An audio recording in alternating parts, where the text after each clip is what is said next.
Okay, hi everybody. Welcome to the first Pirates Constructible Strategy Game podcast. This is your co-host, A7X Fan Ben, along with God Mason here. Hello. So today we're just going to talk about how we got into the game, where we bought our first packs, some of our first pack pulls, and just kind of our origin stories with Pirates CSG in general.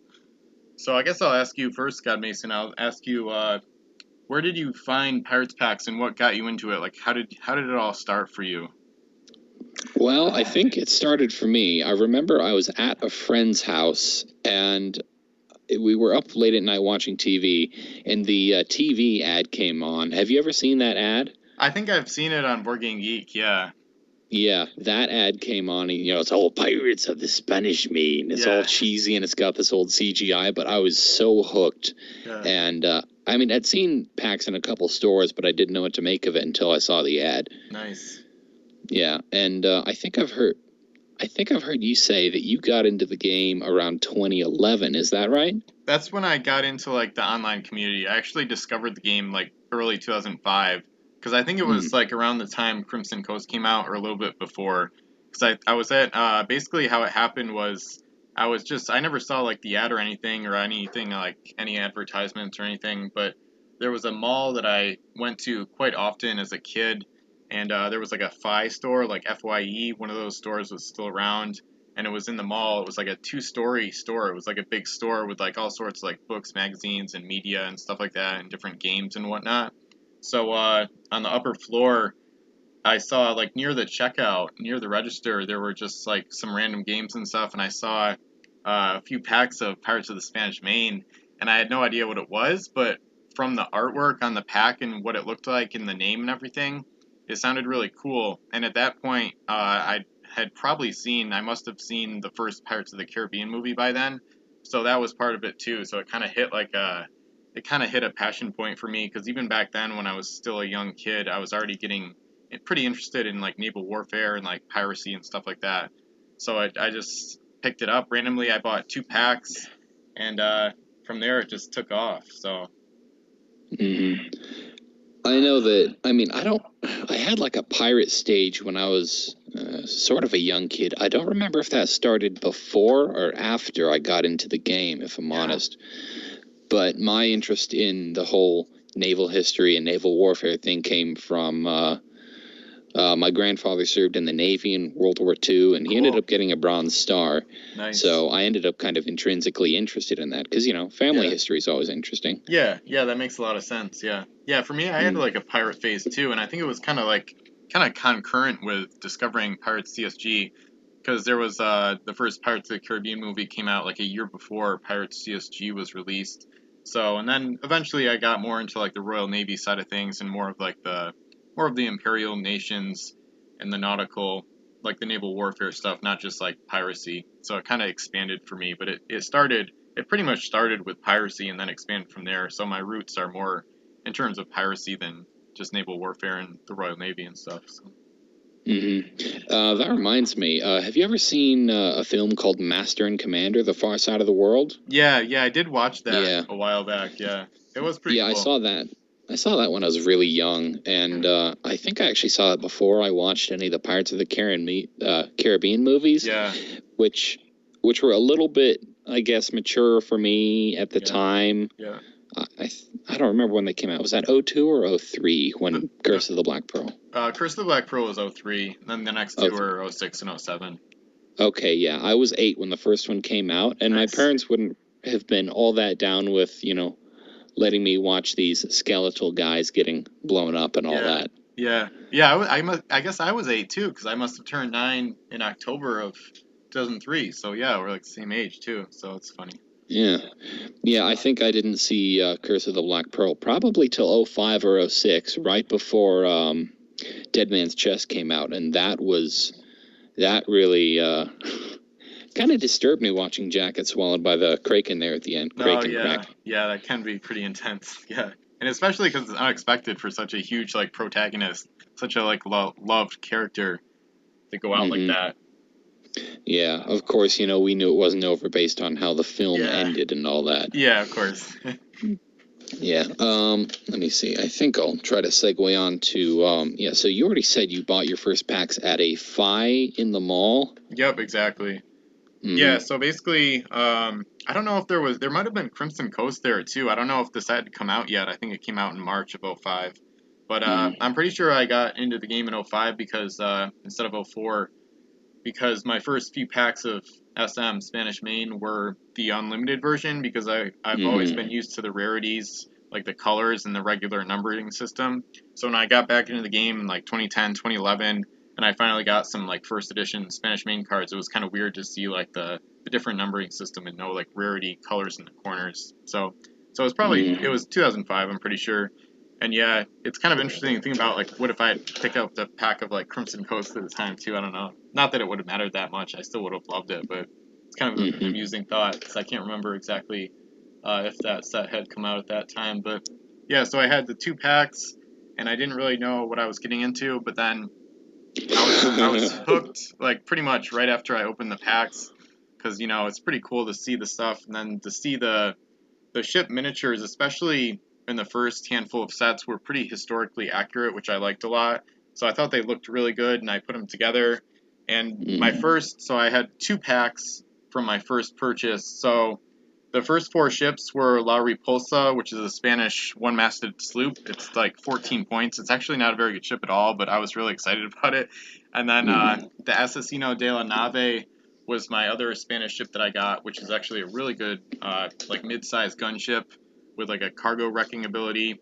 And then the other 2 ships were both pirate ships, the Muerta de la Corona, which is a decent pirate like sport gunship, and then the other one, I'm trying to think. I can't remember actually. I have to look it up. That's weird. I can't remember for some reason. But yeah, it might have been. It was the Batavian Bat actually. I do remember, which is not a great ship. It doesn't have a lot of good cargo, but it's not a terrible ship. But either way, the cool thing is that I was hooked like right from the start, so it didn't really matter how good the ships were. So, what were your first pulls though? All right, so my first pack that I ever bought, I just bought one of, I'm not sure if it was Spanish Main or Unlimited. It was one of the 2. I remember only one of the ships from the pack. I remember assembling it on the bottom of the grocery cart that I was riding around in with my parents at the local King Soopers. It's like a Kroger. Yeah, nice. I think I bought it at a Blockbuster of all places. Cool. But the one ship that I remember getting out of it was Raven's Neck, which was, it's not a bad first ship at all, really. That's a very good ship, yeah. Yeah.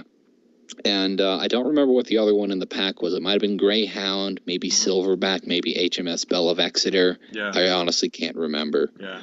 But that was my first pull. I ended up buying packs from really several different places over the years while the game was still in print. There was a 7-Eleven near me that I remember riding bikes down to get a Slurpee and buy a pack or 2. Nice.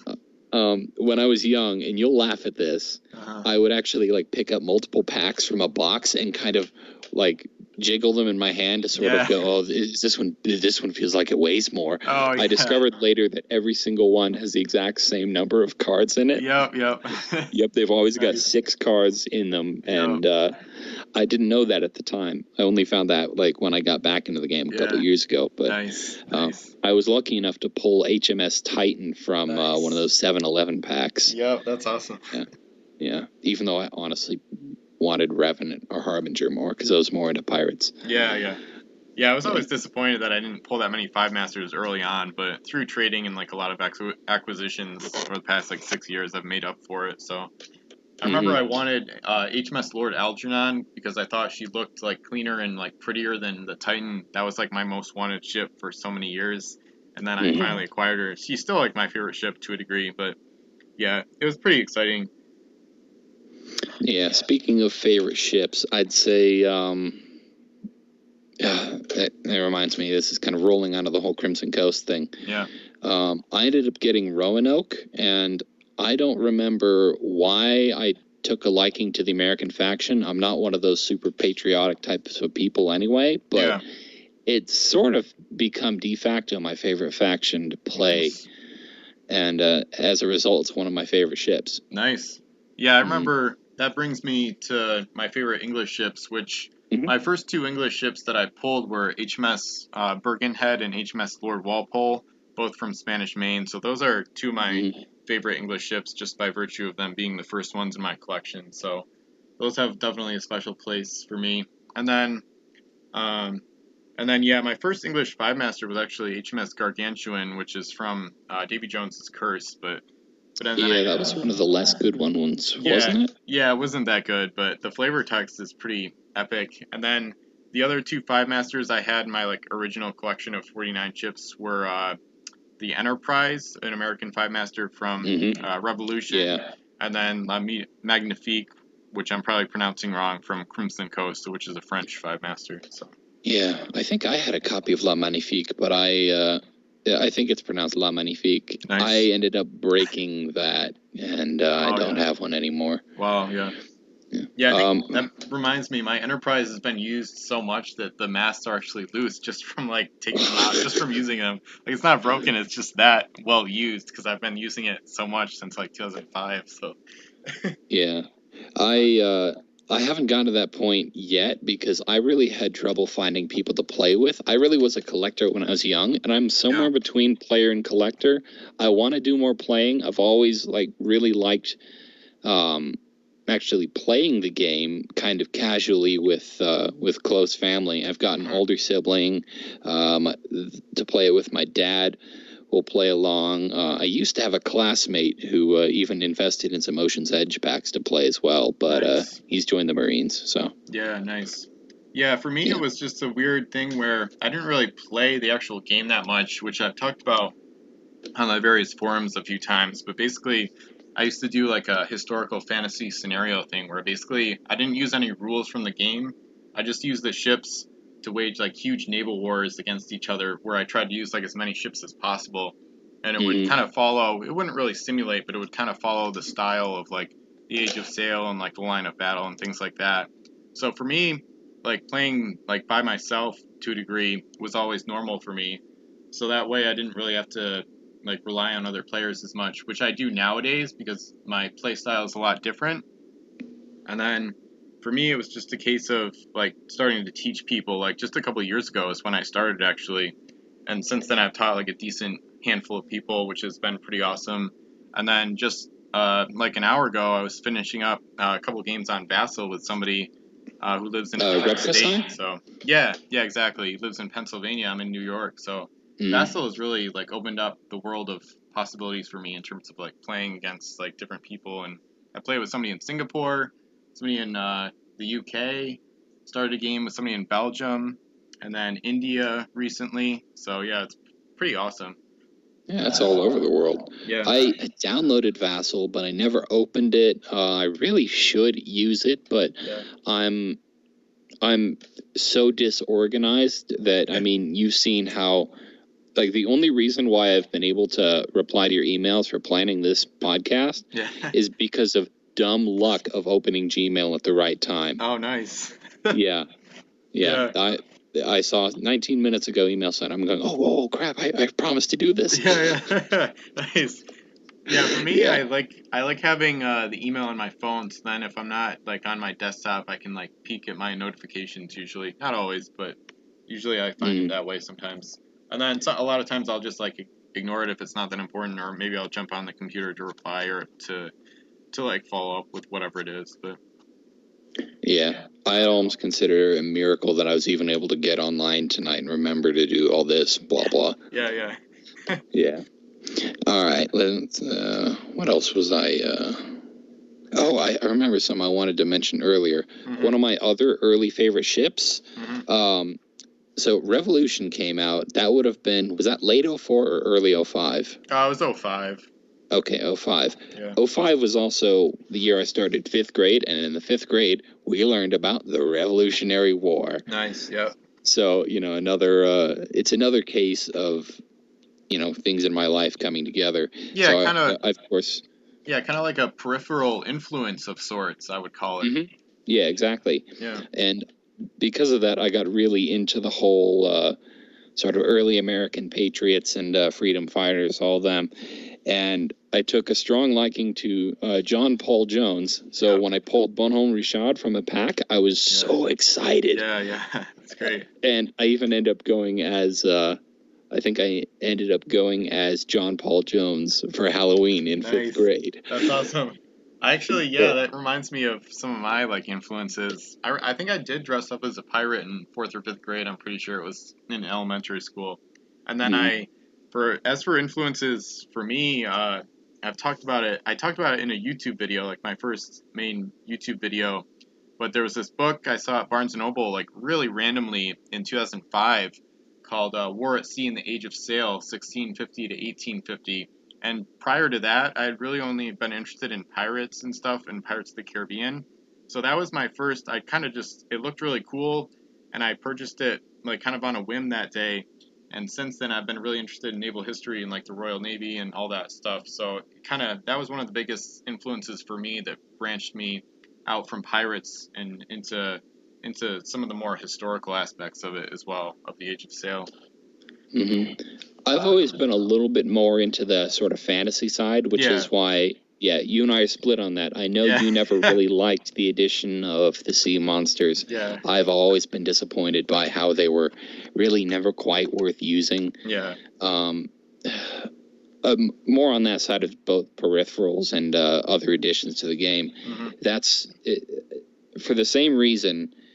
Like later in that 5th grade year when we covered the Civil War, I found out about the Battle of Hampton Roads and the early ironclads, and that's where my fascination with that comes from. I've brought it up on the forums more than once. Yeah. That reminds me. I actually emailed WizKids in 5th grade about adding ironclads. I got a response saying something like, well, play test something and get back to me. Oh. But because I had nobody to play with, that idea never got tested, and no USS Monitor ever made it into the game. Yep. Instead, we got the pokey ships, for better or worse. Which, I mean, they're not great. Most of the Scorpions ended up being kind of gimmicky. Yeah. All the hoists are pretty good. Yeah, the hoists are amazing. Yeah, I'm curious where they'd have gone with that stuff if the game had stayed in print. Yeah, it's kind of a scary thought.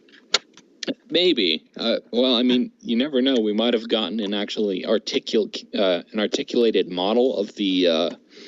I don't remember the name of the ship from. Damn it! I can't remember the name of the most recent Pirates of the Caribbean movie. Oh yeah. Yeah, the Dying Gull, and then there's the Spanish ship. Silent Mary, right? Yeah. Was that it? Silent Mary? I think so. Okay. Yeah, imagine a fully articulated one of those that would bend up and could come down, and it had its own crazy. keyword. Yeah, I made like a custom. I made a custom that I posted in the POTC thread on miniature trading, but I think it's probably too good. Yeah, something like that. I think it's a case where, you know how they made like 2 or 3 versions of the Black Pearl and the Pirates of the Caribbean set? Yeah, that'd be a good idea. Yeah, there'd be one for the previous undamaged version where it's basically a 5-master with some extra firepower. Yeah. And then the post-damage version where it basically will turn everything it rams into lunch meat. Yeah, pretty much. Yeah. I was a little bit disappointed that the whole the whole Disney Pirates of the Caribbean set, it's got a lot of good stuff, but for some reason it really isn't most people's favorites when you think about it. Because I don't know, maybe it's I'm picky in that I want to keep my fantasy world separate. Like Jack Sparrow can't exist beside Jack Hawkins for me. Oh yeah. Yeah, it's an interesting concept. I was actually happy they did it, partly just for publicity and stuff like that. But yeah, it is definitely a polarizing set. Yeah, although they did debut the new Punch models. Do you know what I'm talking about? Yeah, where they filled in the spaces between the sails and the spars and whatnot. Yeah. Yeah, and they rounded out the tabs to make them easier to construct as well. That part I liked. The sails, I'm kind of an old school purist, so I didn't really care for the sails as much. It does make sense. It's good to minimize breakage, but yeah, I like the pennants too. But the rounded out tabs was definitely the best change in my opinion of those 3. Yeah. Yeah, I'm kind of split. I both like the classic look, but I sort of acknowledge that the post Pirates of the Caribbean design had some merits because it was a bit stronger. Yeah. Although I also did like the pennants myself. Yeah. Yeah, it's more practical, just not quite as like good looking or historically perfect. Yeah, I'll agree with that. Yeah. Plus a lot of the ship designs visually, just the artwork, it was more ornate and more unique on all of them, but I'd say also more polarizing. Yeah, definitely. Yeah, because you got ships like, I think it's Trinity in Rise of the Fiends. That's probably one of the early examples of that. Yep. It's, it's got all the, I don't know what symbols those are. Maybe they're Celtic or something on the sails. Mm-hmm. And I think they look good, but I'm sure that set turned so many people off the game, and that's part of why it went under. Yeah, exactly. And the other weird thing about that set, Rise of the Fiends, is that the Scorpions were like on the pack artwork, but then there's only like 4 or 5 Scorpion ships in the game, so it's not even that big of a feature, and they're rare, so they were hard to get anyway. And then they were pretty much all cursed, so it was kind of a strange gimmick that they featured that didn't really feature in the actual set itself. It's kind of weird to me. And some of them really weren't very good. I'd say there are 2 or 3 that... Most of them aren't, yeah. Yeah, I mean, the Chum Maker is pretty good, although it's expensive. Yeah, I do enjoy using the Bloody Blade once in a while if I'm playing the Curse, but other than that, I don't really like the other ones very much. Yeah, I haven't really gotten to test any of those. I'd love to design something around the Chum Maker, which I was lucky to get at some point, but yeah, that ended up being, a Fire and Steel piece, not a Rise of the Fiends piece. Yeah. Yeah, it is kind of weird how they split up a bunch of those special units. Like 2 of the Sea Dragons were in Ocean's Edge, and 1 was a promo item for Fire and Steel like 3 or 4 sets later. Yeah. Yeah. Yeah, it's a weird situation. Yeah. Let me think. One of the other things I was going to do. Oh, right. Something else I wanted to mention earlier was some of the places that I would buy packs in the early days. Yeah, good point. Yeah, you've heard about the Blockbuster and the 7-Eleven.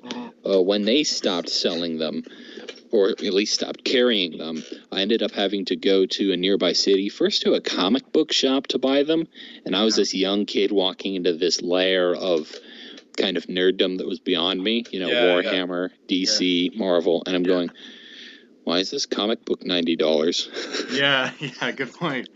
Yeah. And then later they were available at a sort of toy and novelty shop on a nearby street mall.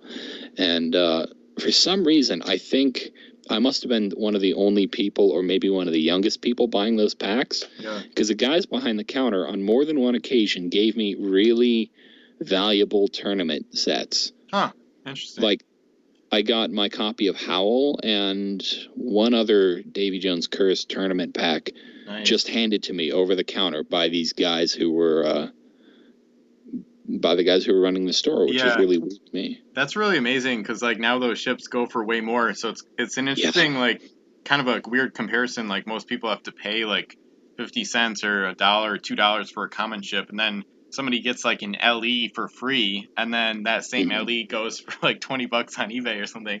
It's pretty funny how like extreme it is. Yeah, it's not just that's made it really hard for me to collect, because what I'm trying to do is I'm trying to collect a full set of Mysterious Islands. Yep, that's tough. Yeah, not only just because the packs were hard to find, I've got almost all the pack items. Yeah. I've in that convention set thing that you can get for $3 or $4 on eBay, those are everywhere. Yeah.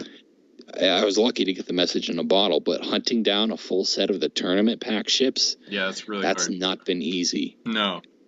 Like, none of them go for any less than $10 or $15. They're rarely listed on eBay. Yep. So I think I'm missing like 6, 7, or 8 of them at this point. Wow. I don't know when I'm going to be able to get them. Yeah, that's still pretty close, though. That's closer than I am.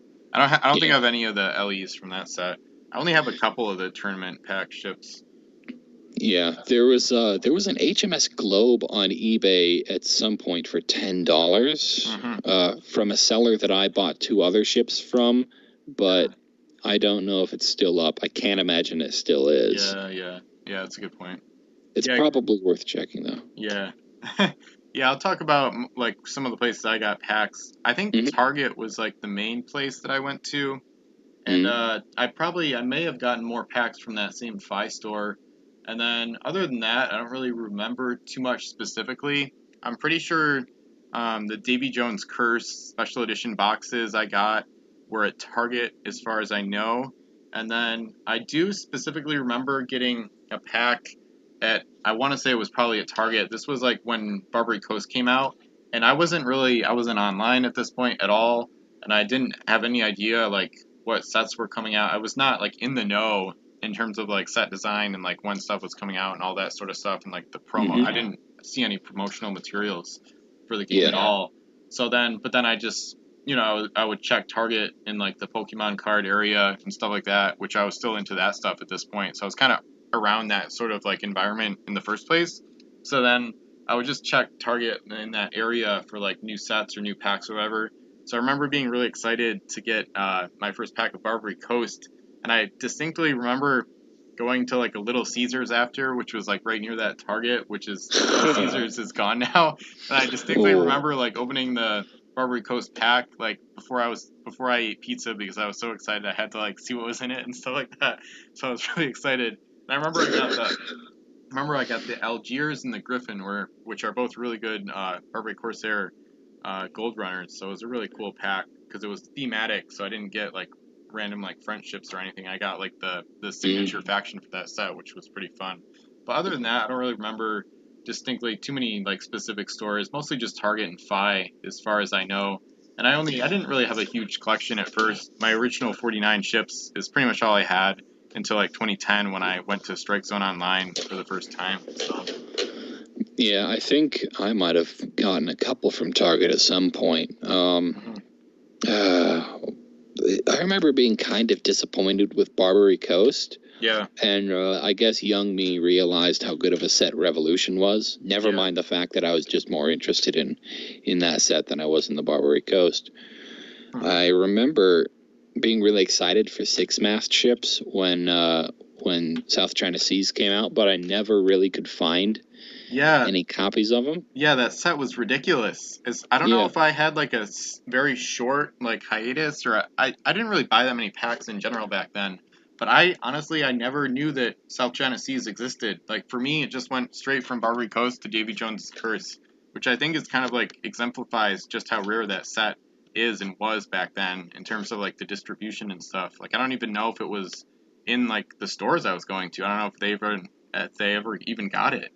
I mean, I think I bought one or two when it was in circulation, but then it was just gone. Yeah, exactly. I mean, I ended up buying a ton of that from that Norwegian site. Yeah. Yeah, and I ended up opening, I'm kind of ashamed to say, 3 booster boxes full of that. Nice. And that's awesome, I didn't get a full set. Oh, yeah.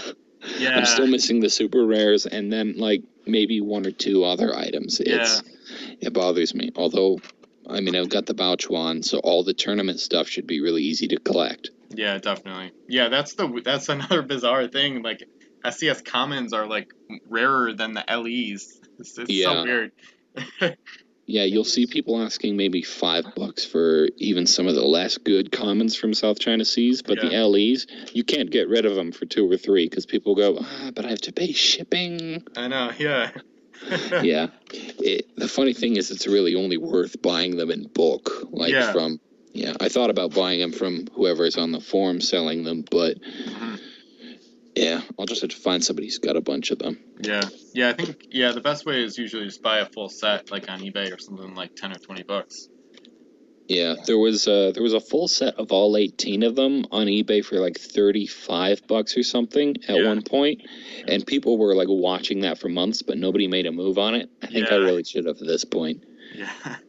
It would have made it just much easier for me. Yeah. I guess it's probably going to be harder now for me to complete my set of South China Seas, of Mysterious Islands than of South China Seas. Yeah. Because of how relatively close I am. Yeah, I don't know what else to talk about in terms of, like, our origin story. I do know that I got, like, into baseball and in, like, 2006, 2007, like soon after Davy Jones' Curse came out. So that's kind of the reason that I had that weird like hiatus until like 2010. Because I was Start obsessed. collecting baseball cards? Yeah, collecting cards and then like watching baseball. I was still playing at that point, and then like researching it, reading books. Like I was totally obsessed for like 5+ years. So. Yeah, my brother was in a baseball stage about that time too. I was never quite as into it as he was, although I did end up on a similar hiatus of my own. Yeah. I think probably around 2008, maybe early 2009, basically the end of middle school for me, I stopped buying packs just because I was starting to get into video games and I wanted to spend my money on other things. Yep. So between probably summer of 2008 and mid 2015, it just sort of was gone from my mind. I put all my ships in storage. Yep. And that was that. I just thought of the game like in mid 2015. I thought, I wonder if that game's still in print. Found out it wasn't. Yeah.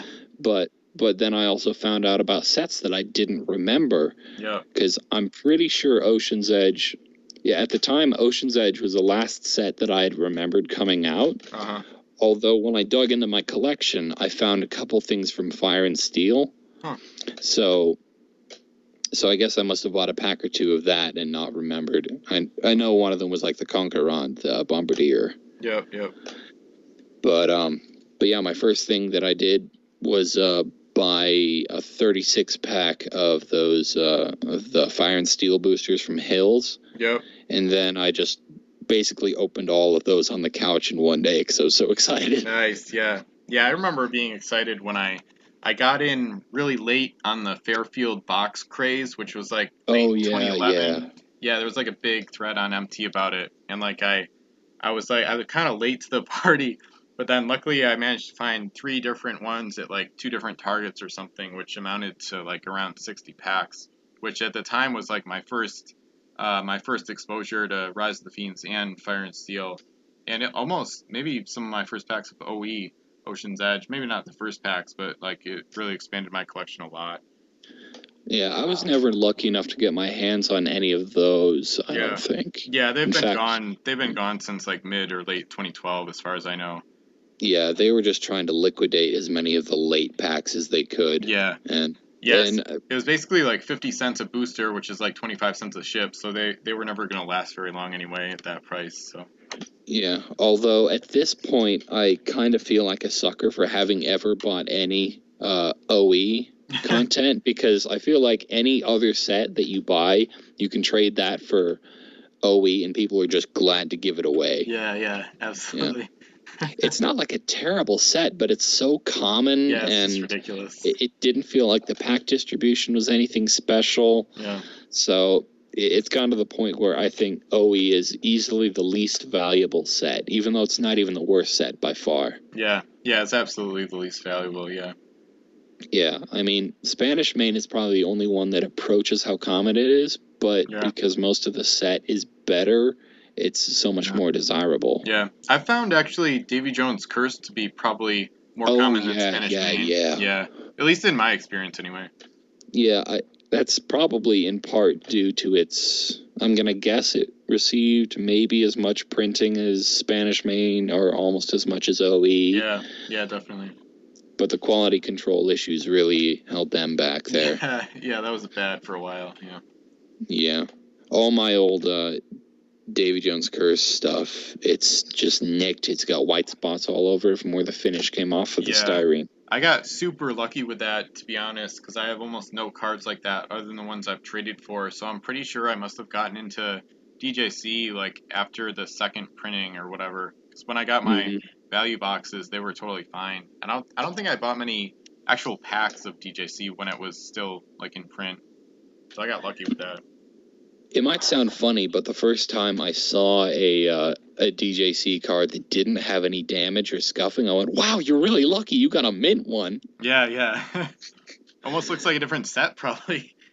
Yeah, it does. Like, I don't know if you've ever felt any of the old the bad printing run cards, but Yeah, I have a they few. sort of feel dirty. Yeah, some of them are like, they're almost like greasy, and then they have like the paint is just really bad. Yeah, I have like a handful of those. Yeah, a lot of my DJC content is that, and honestly, I'm okay with that because I guess people want to get rid of it, and just based on how I end up playing and using it, I kind of feel like, though, if you rinsed it and then ran your finger back over it, it would be smoother. Yeah. Yeah, actually, speaking of water in these ships, have you ever actually tried to float any of them? Oh, that's actually something I want to do for a YouTube video. So that's funny you brought that up. There's actually... I'll suggest you don't. Yeah. No, there's a picture on Board Game Geek of somebody like floating ships from different like miniatures games and whatnot. And Spanish Main was one of the ones that didn't float. So, but what I want to do is try like different ship types though, like especially like a galley or like a fort and stuff like that, just to like make sure it doesn't work. I actually have something to say about that. I at one point, as a result of this, I've got a ton of ships with really faded artwork, but I filled up a swimming pool in my backyard, just one of the inflatable ones, and I ended up floating a ton of ships and forts on it. I left them out in the sun for a couple days. I actually, less than a year ago, found a random mast in the garden. Yeah, I found a mast just in the garden, all faded, although it was still recognizable. It still had some ink on it. It still had a readable number. I'm sure I could figure out what ship it went to. It's like a shipwreck, like washing ashore. Yeah, just do your homebrew versions of those ghostly ships, the promos from Spanish Main and Crimson Coast, the grayscale ones. Yeah. Just do them homemade by leaving them in the sun for a week. Yep. Yeah. Did you notice like a color fading over time? I didn't notice because it sort of happened gradually. I think I left them out there for multiple days. Yeah. Some of them sank to the bottom, which may have also had an effect. Yeah. But as a result, I've got some old used Crimson Coast and Spanish Main stuff where the ships are a noticeably different color than something fresh out of a pack. That's actually really interesting. I might, just because I have so many ships and like a decent amount of duplicates, I might actually try this just for fun now. Like I might do like a experiment with Just Win from OE, because you've probably got 30 copies of that. Yeah, exactly. Yeah, I might do a thing that gives me ideas. So thank you for that. I think I might do something where like I submerge a ship and just keep it like underwater for like a couple weeks or something, and then maybe put one outside for like a week or something in the sun, or maybe like through the rain and the elements. Or maybe even both, just indirect sunlight and although for masts, if you want to get both sides done, you may either want to punch and assemble it or just flip it every day. Yeah, that's a good point. Yeah, that's a really interesting concept. I'm gonna have to try this. And then I just thought something else really weird, like creating like custom terrain by like burying a ship in like soil and having like a plant root like coming up through the side of the ship or something. It might be hard to get the plant and the ship out of the ground at the same. Yeah, you probably wreck it, but whatever. Yeah, although I guess I can, if you do want to try floating stuff, I can advise that all of the ships that have really just one deck piece, say the uncommon 3 masters, basically all 2 masters, the ones that have a ton of surface area to keep them afloat, they will float. Interesting. But 4 and 5 masters, because they've got multiple different tiers. Yeah. That surface area is spread out, and it's not one surface. Yeah. So they tend to sink. Yep. I bet galleys, though, I bet they would work. Yeah, that's what I'm thinking, like something flat. Mm-hmm. And then it has like balance, like stability on both sides, hopefully. Yeah, I think they'd work, although I was always bothered by the fact that galleys were kind of hard to assemble and disassemble. Yeah, I find long ships to be really kind of rough, actually. Yeah, I had a period where I was trying to like assemble multiple one-masted long ships, and just to get the hull together, I think on at least one of them it took me like 20 minutes. Yeah, long ships are weird because it's really easy to put it together backwards. It's hard to like tell what's like bow and stern compared to the other ships. Yeah, I kind of ended up figuring it out after a while, but it doesn't really make assembling them any easier. Yeah. Yeah, you just feel like you're going to break them no matter what. Yep. I remember like an old poll on miniature trading was like, the question was like, what's the hardest ship type to assemble? And like, I think two-masted junks took the cake for that one because they're so obnoxious. Yeah, the back part of the hull there that's awful. It's so fragile that you kind of have to support it while trying to work the mast in from the base. Yeah, it's so tough. Yeah, I usually just like open the slots wider with like part of the mizzen mast or something like that. Yeah, I remember having done that a couple times on hard to assemble ships, but I don't think I've done that in a long time. Yeah. Yeah, speaking of which, I've found that to compound the problem, I've found that Ocean's Edge, at least the packs I've opened or the ships I've constructed from that set, Ocean's Edge is kind of tough to put together. Like the slots are really tight, and it's just kind of a tough set in general. And then you add in the prevalence of two-masted junks in that set, and it just makes it even worse. Yeah. Oh yeah. Yeah, that's. I guess I had. That reminds me. I guess I had some foresight about the whole collecting thing because basically all of the Crimson Coast stuff that I have left over and some from other sets was actually like duplicates that I put in a box and stored on my dresser for several years. Huh. But unfortunately, I didn't think ahead to save enough of the extra Crimson Coast duplicates I got. Yep. Oh, yeah, actually, you might like this story. Mm-hmm. For my 10th or 11th birthday party, I did a pirate party. Nice. And my dad bought 2 booster boxes of Crimson Coast for that. Wow. Yeah, and that's where I got basically all my stuff from that set. Yeah, that's awesome. Yeah, that was fun. Now I'm jealous now. It was a really good party, too. Yeah, that's great. We even, we had a crow's nest on the roof that was just a laundry basket with some stuffed animals in it. Wow, that's hilarious. Nice. Yeah. I think the way I got into the game again, and like, I think it was 2010, I was just going through my room, like cleaning or organizing, and then I came across my old Nike shoebox full of my original 49 ships and all the cards and all the coins, because my entire collection at the time fit into a shoebox, which is really ridiculous to think about nowadays. But yeah, so I just came across it randomly, and that's kind of how I got back into it. I think it was just kind of a random rediscovery more than anything else for me. And you just dove into the deep end of nostalgia. Yeah, pretty much. Yeah, I think I started with, like, I got back into, like, historical fantasy scenarios, just, like, doing huge wars with, like, tons of ships. And then for that reason, like, 55 ships from Strike Zone Online for, like, $10. But the reason it was so cheap is because I just bought the cheapest ships possible. So I would buy, like, 8 copies of the same ship, just because I wanted to have, like, as much quantity to get, like, bang for the buck to do, like, the big naval wars and stuff.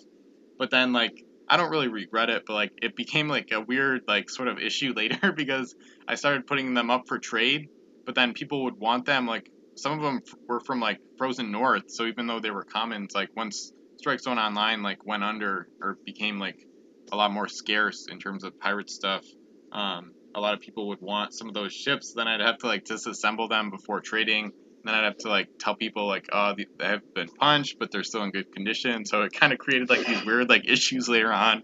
But it was still worth it at the time. So I was just looking for, like, a ton of ships for, like, as low money as possible. Yeah, I'm still trying to liquidate a bunch of my spare stuff. Yeah. Of which nobody wants OE, nobody wants Rise of the Fiends, and for some reason, nobody wants South China Seas. Really? I think through trading? Yeah, I think what's happened is people have decided it's so rare that it's not even worth lusting after and getting their hopes up. Yeah, that's interesting. I know I was in that position for a while before I ended up getting my South China Seas fix. I thought to myself, this set is so rare, I'm not even going to put it on my want list and get tempted to try to complete a set or anything like that. Yeah. I wonder if other people are, feeling the same way. Yeah, that's possible. I was lucky there, too, because on eBay I found, like, I didn't realize how complete it was at the time, but I found, like, a near-complete set. It didn't have, like, the 10 Master or the LEs and it didn't have the super rares, but in terms of, like, the main stuff you could get from packs, it had most of the stuff. But it was, like, ended up spending more money on it than I wanted to or expected to, but in a weird way, it was actually, like, in hindsight, it was actually a pretty decent deal, and I don't really regret it. So I got lucky with, like, a lot. That's kind of how I've done, like, some of the rarer stuff. I like to buy, like, a bunch at a time, because sometimes piecing together, like, an entire set, especially if it's one of the rarer ones, can be pretty, like, a big long-term process. Yeah, I don't even know how I quite approached, because basically all I need for a complete pack set of Mysterious Islands is like one ship and one or two, and then a crew, and then just the rest of the tournament pack stuff. But with how rare that set is, I don't know how I managed that. Yeah, it's pretty impressive. I think I might have just found like a couple online retailers that happen to have stuff, and then just getting lucky with all that. Yeah.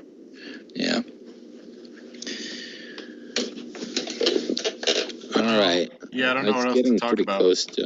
It's honestly getting pretty close to the time I need to go to bed. But nice. This worked pretty well, and I think we still got loads that we could talk about. Yeah, there's a ton of stuff in any next installments, future episodes. This is like a good example of how long this could go, because we got so off topic, but then it's still all relevant content, so it's pretty impressive. We could just rant and rave for like forever, basically. Yeah, that's my experience with podcasts. I follow another one where basically it is a car podcast, but they end up talking about almost getting themselves killed in the UAE. About it's some comedian apparently got drunk and almost got himself shot by the Dubai Coast Guard. Huh. Wow. Yeah. Okay. Huh. Yeah. In a country where you're not even allowed to drink, so. Yeah. I guess that probably won't happen to us, but we'll see. We'll see where our adventures take us. Maybe we'll have to go to sea sometime. Yeah, we're just gonna sail to the Middle East. Yeah. We should go to Singapore. Oh no. Sail a junk to Singapore. Yeah. That sounds like an adventure where I would definitely drown. Yeah. Probably me too. All right. So for the audience, for the people listening, we're gonna try to do this as much as we are available. So we haven't really established a schedule yet, but like weekly or bi-weekly or once a month, stuff like that. We're just gonna see how it goes, and we might be able to establish more of a schedule later on. But other than that, thanks for listening to this first Pirate CSG podcast. And this is A7X Fan Ben and God Mason signing off for now. So thanks for listening. Thank you.